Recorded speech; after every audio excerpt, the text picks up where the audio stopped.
Please welcome, give it up for Wil Wheaton. Thank you. Thank you very much. Thank you. Thanks a lot. I appreciate it. Thank you and welcome. It's so great to have you. Thank you. I'm delighted to be here. So I got to ask, before we get to the questions here, I got to ask, were you involved much with the fictional version of you when they were writing it? At times I was. There are moments, the moments on The Big Bang Theory when you see their version of Wil Wheaton kind of like at his most vulnerable, where he talks about his own life experiences and how they affected his development when he's offering advice to anybody. A lot of that is me. There was this wonderful moment a number of years ago where I was on tour with some friends and we were in Texas. And the thing about Texas is that the distance between towns in Texas is measured in light years. And we were driving from one to another, and Steve Molaro, the showrunner, called me and he said, so we're doing this thing, and he described the bit to me, and he said, so I was wondering if you had any moments in your life, in your personal life as an actor, where you felt things that could have been kind of similar to this. And I said, well, actually, yes. And I told him what those were, and nearly all of them, almost word for word, made it into the episode that we shot, which was extremely validating and gratifying for me. It was me getting to say to the world, being an actor is not always great. And most of the time, the work part of it sucks. And the going to audition part of it is awful. And you're not supposed to talk about that. You're supposed to pretend that it's great and it's always, premieres and parties and everything. And getting to actually be really honest about that and vulnerable about that was really meaningful to me. It allowed me to take off this mask I'd been forced to wear my entire life. Look, when you get to contribute story ideas to the freaking Big Bang Theory, that's pretty great, right? Yeah. So I was pretty excited about that. It's great. Would you mind getting some questions I would be from the folks? Delighted to take questions from the audience. All right. Sideshow Dan, I think I'll take the first question right down here. All right. Right down here. First question for Wil. All right. Hello, Wil. Great to have you with us today. Thank you very much. All right. So this is a two-part question I've always wanted to ask you. How was it getting to contribute to an animated project, The Secret of NIMH, with director Don Bluth? And what was your fondest memory of working with River Phoenix on Stand By Me? When I did The Secret of NIMH, I think I was either 8 or 9 years old, and it was the very first voiceover job I'd ever done. And all I can remember of that was going into a studio somewhere to do the audition.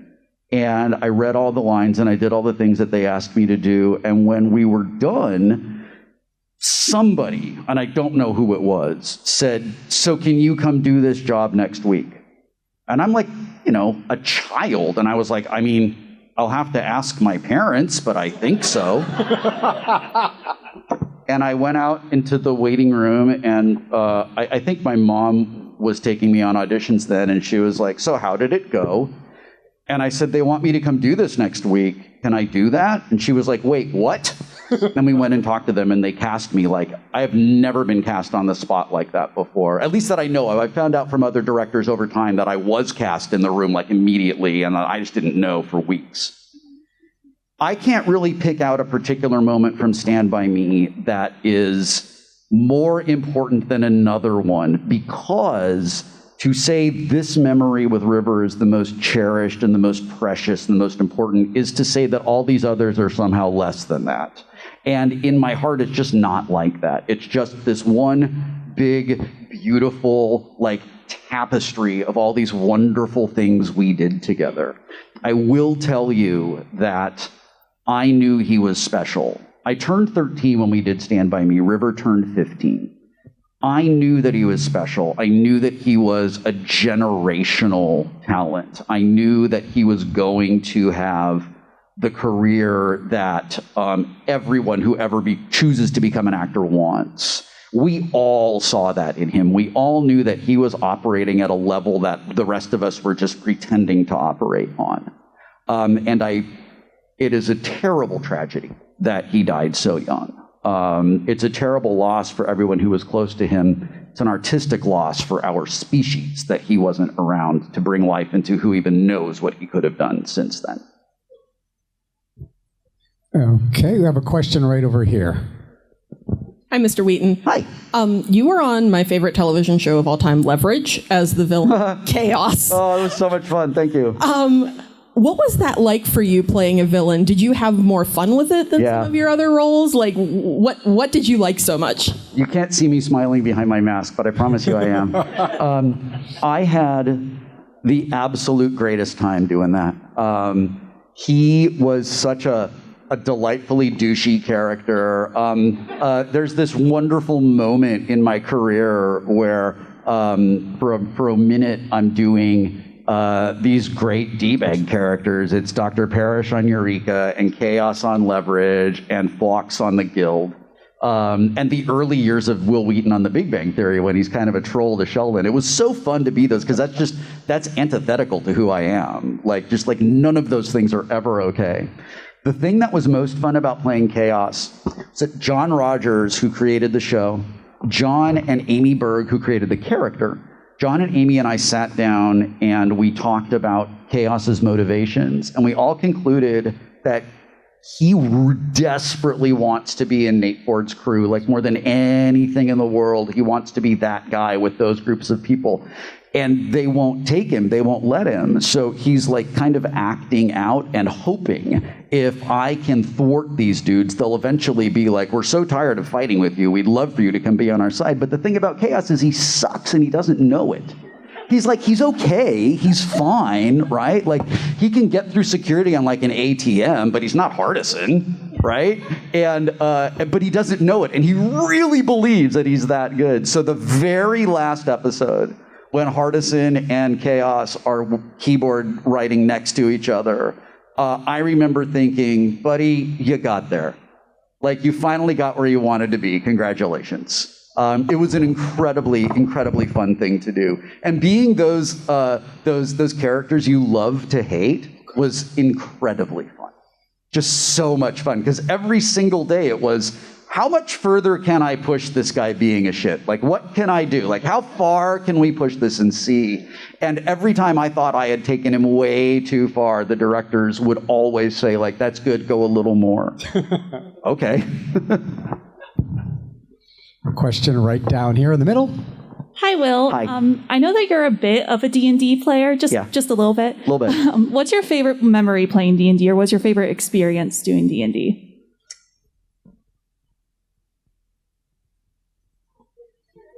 I have played so many thousands of games of D&D, and I've played with so many different groups. I was in a campaign that lasted 10 years.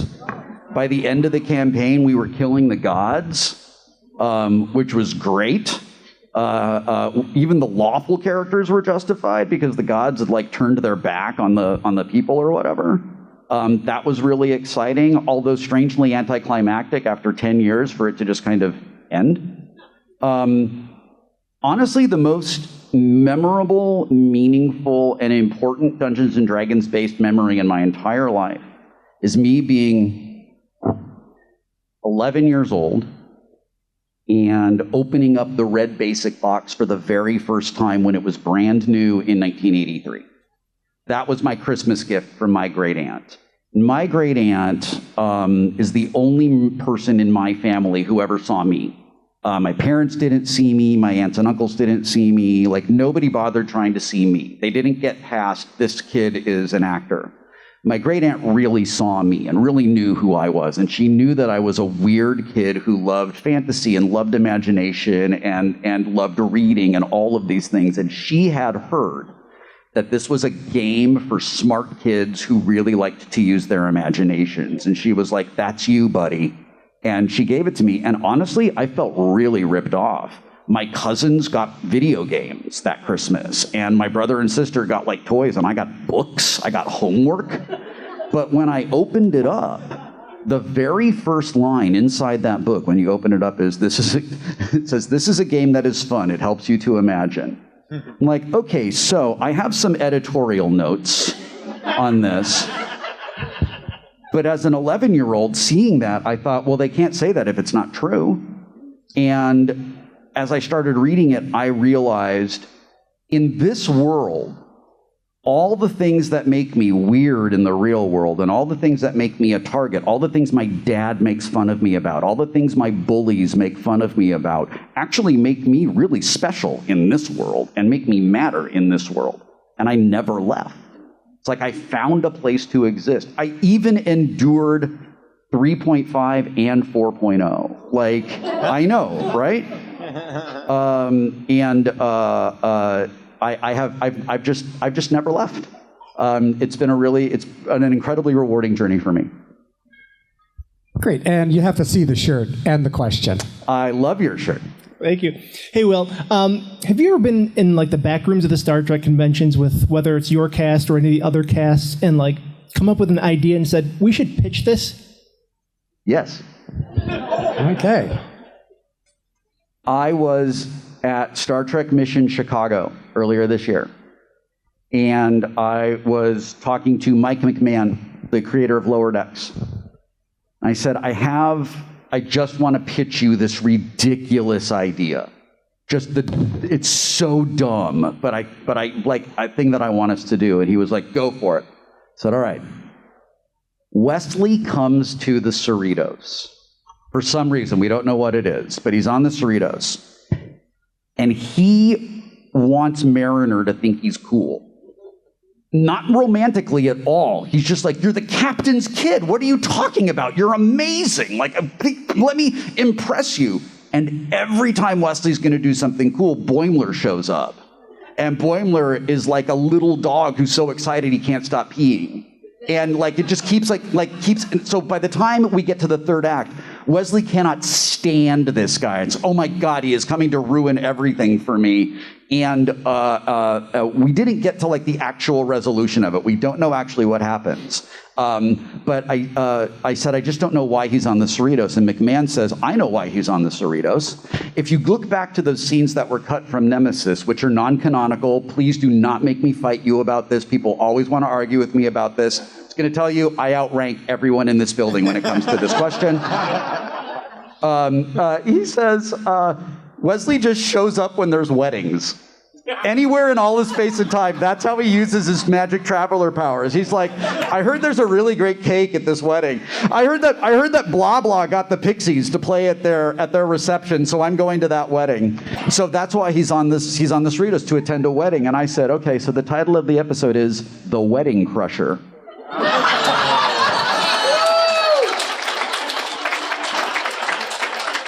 This will never get made, but because Mike and I and Tawny are all improvisers, there is a non-zero chance that I could write this as 3 pages and convince Tawny and Jack and Mike to get up on stage with me somewhere and just read it.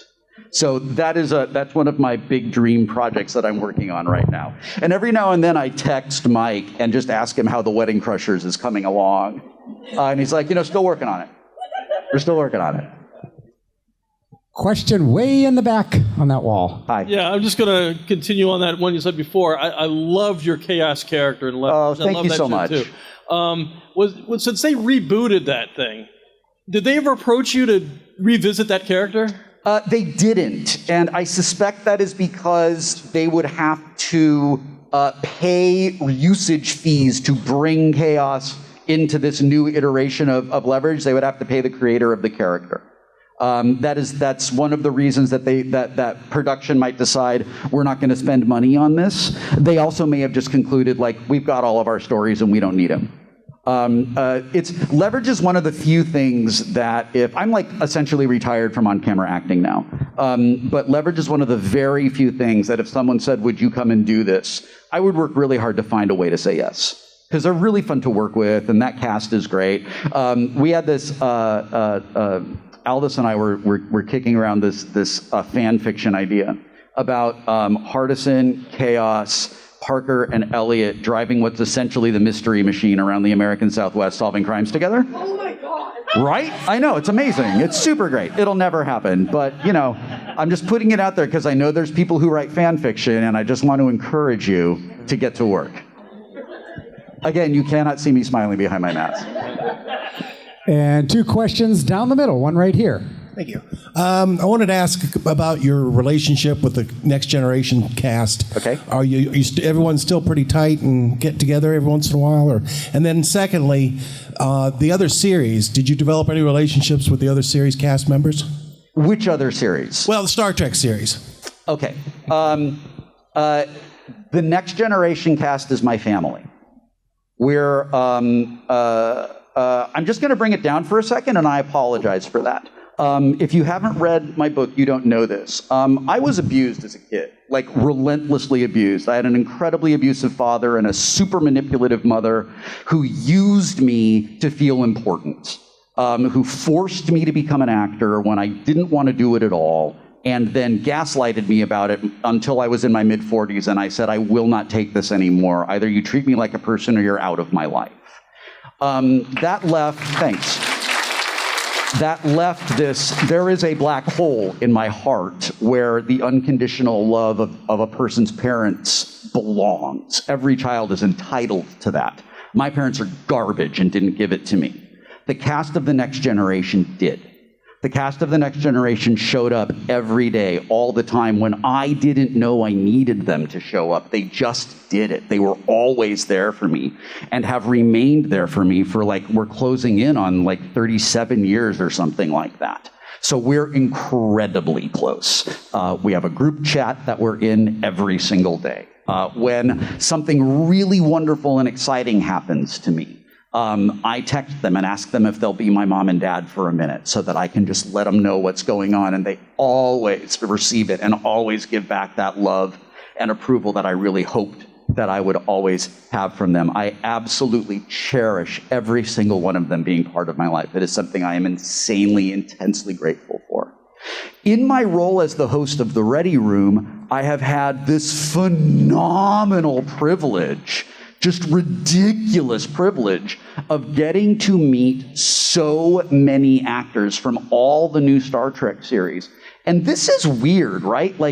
I just turned 50. I don't feel like that at all. I don't feel the way I imagined a 50-year-old being when I was a kid. I feel like I'm a child with just a lot of adult responsibilities that I pass off onto my wife as much as I possibly can so I can go play video games.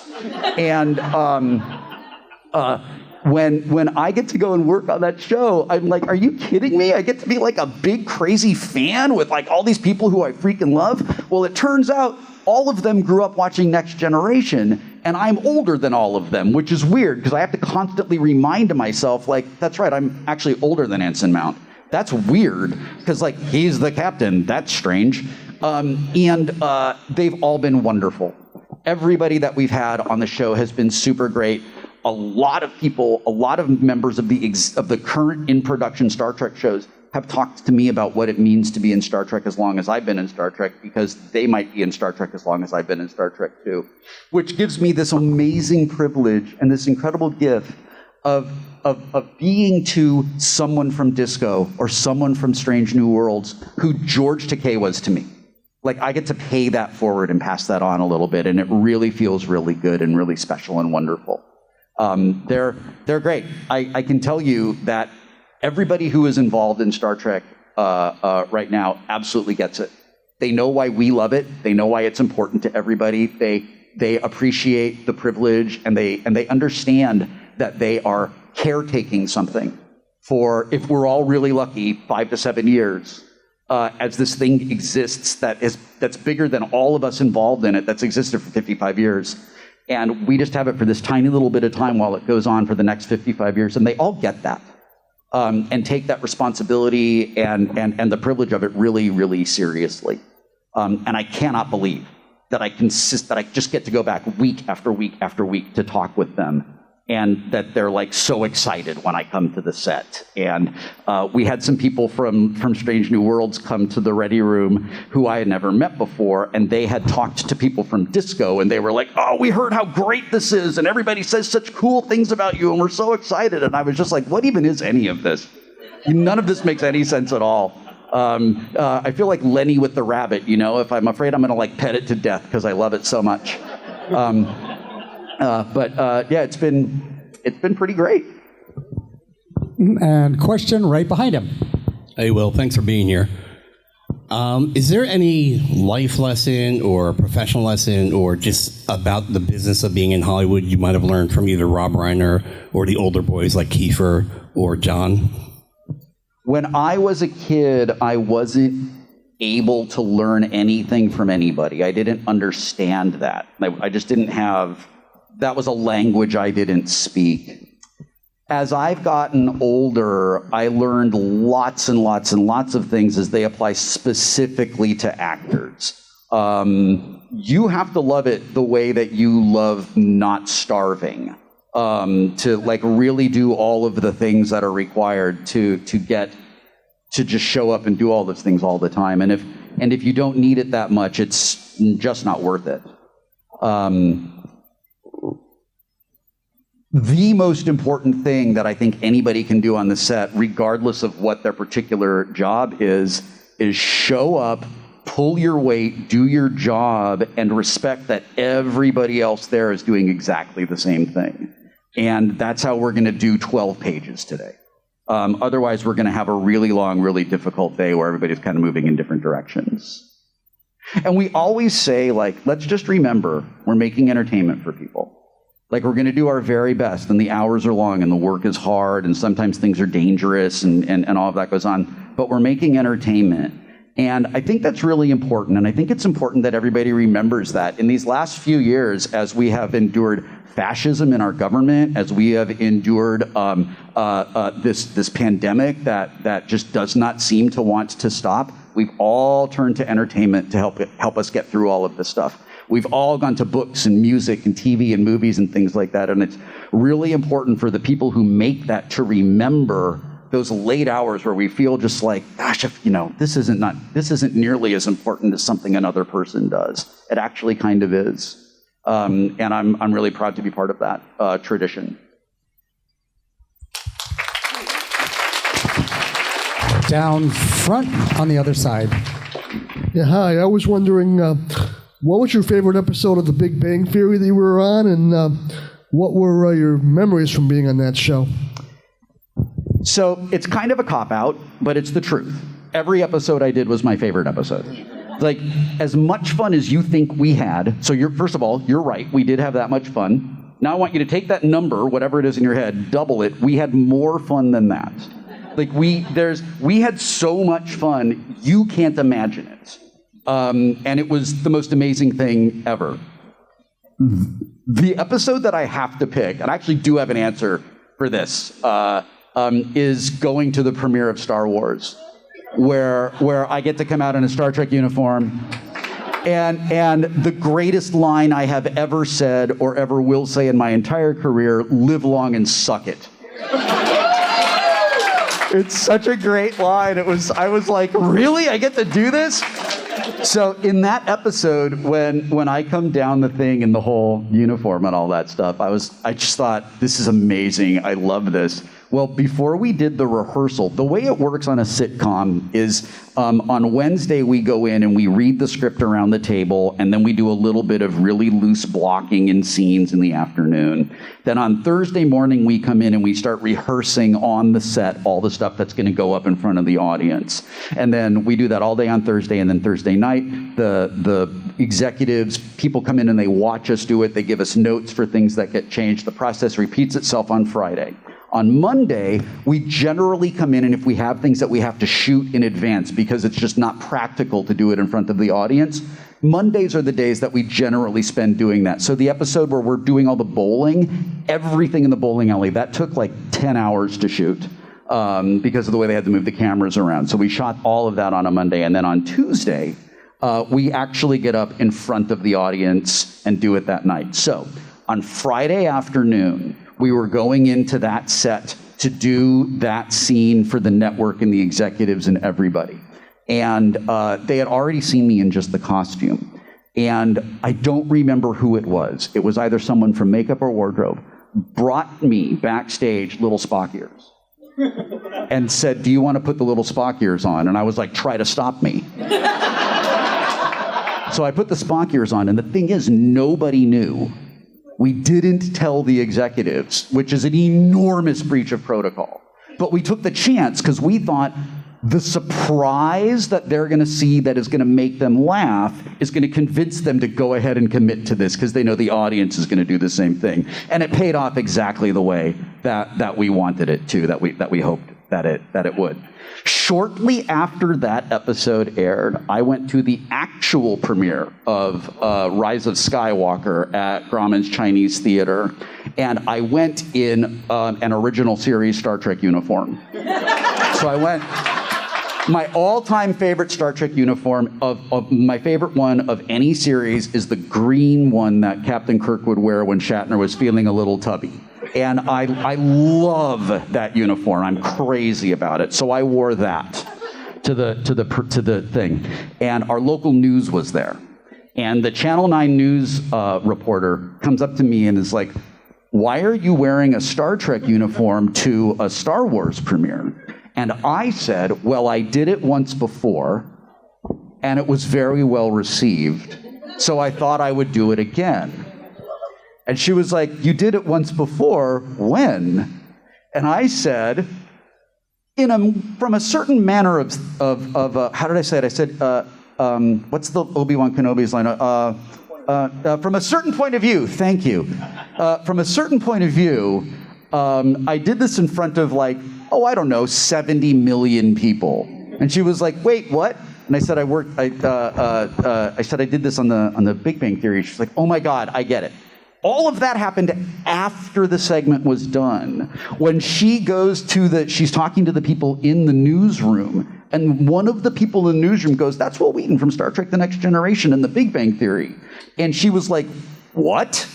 And the person in the newsroom was like, "Yeah, they just did this on the Big Bang Theory. This is a really good joke."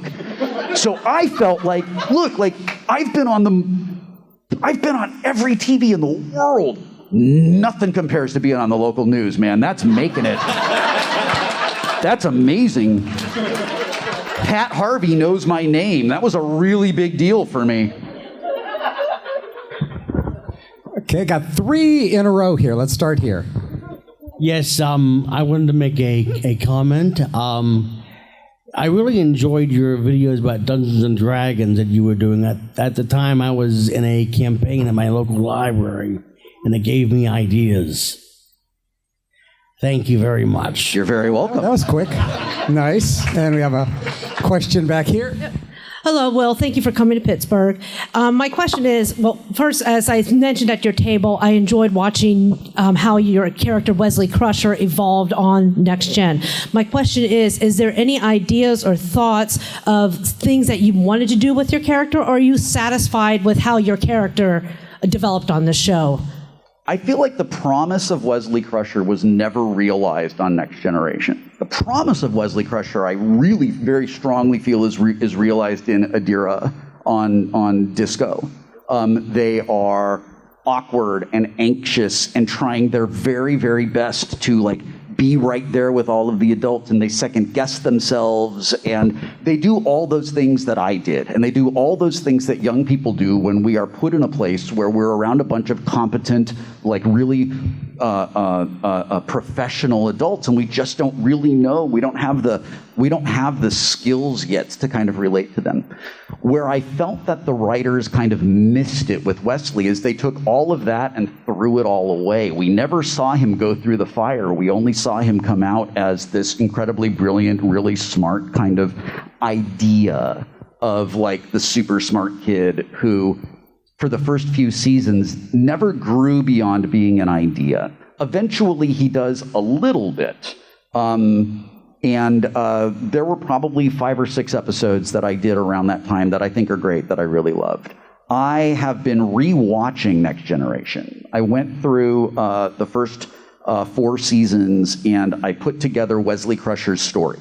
I pulled out episodes to make a playlist of just what Wesley's story arc is. And I've been re-watching all of it, episodes I had completely forgotten about.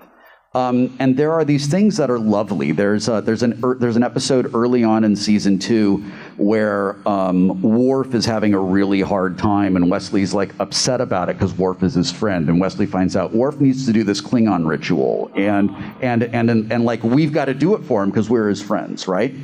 And he just kind of makes it happen, and it's cool. but it would have been, I think it would have been so much better if we had seen him struggle with it a little bit and seen him sort of like make mistakes and things along the way. That absolutely would happen now if we were doing serialized storytelling. But back then it was 42 minutes per episode and we were out and it was all we could do. So they really did the very best that they could with him. By the time we're getting into like seasons 4 and 5, we're starting to see some of those other pieces of him and the other shades of him. And I thought that some of the really good work that I did as Wesley Crusher happened in those later seasons. The first duty, I think, is really good. I think Final Mission is my best episode. It's the best written episode that I'm in, and I think it's, when I watch it, I see the most complex and interesting acting choices that I ever made. It is not a coincidence that it was me and Patrick Stewart in a hole in the ground for 5 days. There's this legend. There's a story about guys that played hockey with Wayne Gretzky in the 80s. And they would say that playing with him made them better because when Wayne Gretzky's on the ice, he can give the puck to anybody. And you don't want to be the guy who wasn't ready for Wayne Gretzky's pass. So when you're in a scene with Patrick Stewart, he can do anything. And you don't want to be the actor who ruined the take where Patrick Stewart did something brilliant because you lost focus for a second. I figured that out when I was 15. And that work ethic has served me very, very well ever since. Question right behind. I think my favorite thing that you have been in is The Ready Room. I love that show. Me too. I love it. My question is, how do you manage to maintain your professional attitude? Well, I can tell by looking at you, you're all like, inside. How do you manage it? It's hard. It is, it's a challenge. I feel like I have this wonderful, unique opportunity on Ready Room. I can bring everybody into the room where it happens, and I can be this like translator. I can speak inside baseball set language, and I can speak fan language, and I can bring them together and turn that into a single conversation. And I like doing that because I can talk to the people who gift us with their time. I can talk to them as both of those people, a fellow member of Starfleet, and like, we're legacy Star Trek, right? Like Next Generation, Deep Space Nine, the original series, we are now categorized with the original series, which blows my mind, right? Like, because there's new Star Trek, and they like want to talk to those of us that did this so long ago to kind of like find out what that is all about. I'm aware of these things, and I do my best to be respectful of them. I know what it is like to be interviewed by somebody whose question is, "You're so cool." It's not great. And it's really easy for me to do that. It's really easy for me to just lose it and wander off. I did it with Jess Bush, just wander off on some tangent about how like she's an artist, and I was like, I just want to talk about your art, right? And I can hear the audience going, when are they going to get to the fireworks factory? And we're going to find out about Nurse Chapel. And I'm like, I know, but the art.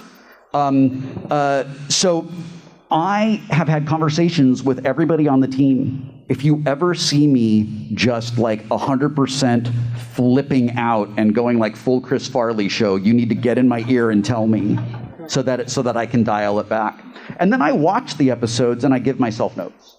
I watch them and I see, all right, you were a little too talkative in this episode. That was a really good balance of enthusiasm, and you know that question actually came out exactly the way you wanted it to. Those sorts of things. And I have a lot of support from the people that I work with. So those parts where I'm just like, all right, listen, I'm just going to drop all pretense of being a professional. Most of those don't make it. Most of those don't make it onto the air. But I'd say that 3 out of 4 people who come and sit on the couch with me are as excited to be there as I am that they are there. They're having a good time with it too. Like, I feel like it's important for everyone in this room to know the people who are making Star Trek right now, the people on Lower Decks, Disco, and Strange New Worlds, they love Star Trek the way we love Star Trek. They care about it the way we care about it. They get it. They understand. And that just really means a lot to me. I just, as a fan and as part of that, as part of the machinery that helped bring Star Trek to where it is today, I think it's unreasonable for us in the audience to expect the actors to love the show the way we do. We don't expect the person who makes our coffee to love the coffee as much as we do, right? But when they do, wow, how cool is that? It's great. So I feel like I'm in a safe place when I'm there. And I trust my editors are going to pull back the most obnoxious fanboying that I do. And it absolutely happens. So it's funny that you mentioned a gag reel because my producer Nick, the last time we were in, so we just shot some episodes. The next new episode of Ready Room is going to air when Lower Decks premieres. I have seen all of season 3 of Lower Decks, and I'm just going to tell you that you are really in for something special. So we shot that for Lower Decks. That comes out, and then we're doing a mid-season for Lower Decks and an end of the season for Lower Decks. And then we're either in for Picard or Strange New Worlds. I don't know which. It depends on production schedules. Probably have told you more than I should have. So if anybody finds out about this, you so did not hear it from me. I expect all of you to lie on my behalf. Very important to me. Thank you.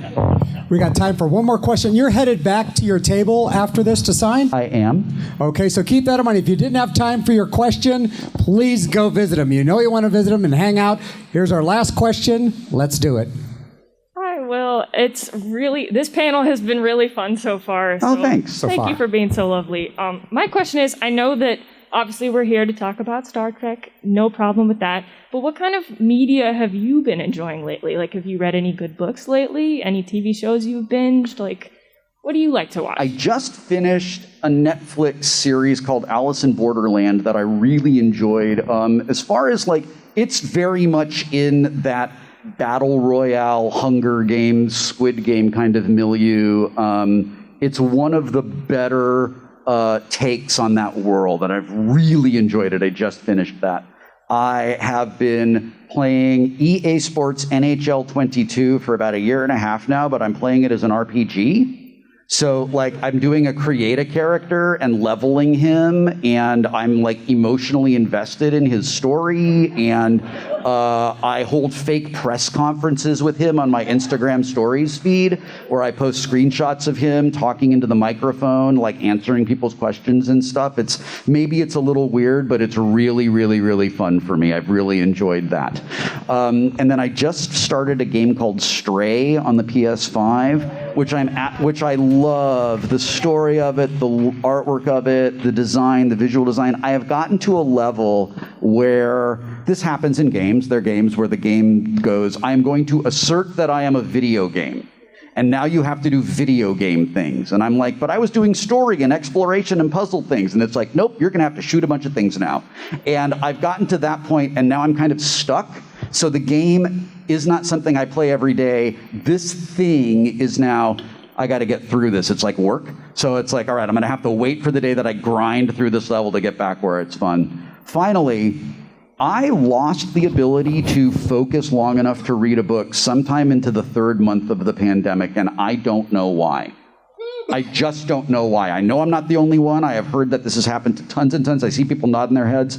It's happened to a lot of us, and I don't know why. I'm slowly working my way back in. I've been doing audiobooks a lot when I walk, and that's really, really, really helpful. So I just finished Parable of the Sower, which I absolutely loved. It was sensational. And then I'm starting Chuck Klosterman's The 90s. He's an essayist. He's my age. We have a lot in common. He writes things the way that he writes the way I talk.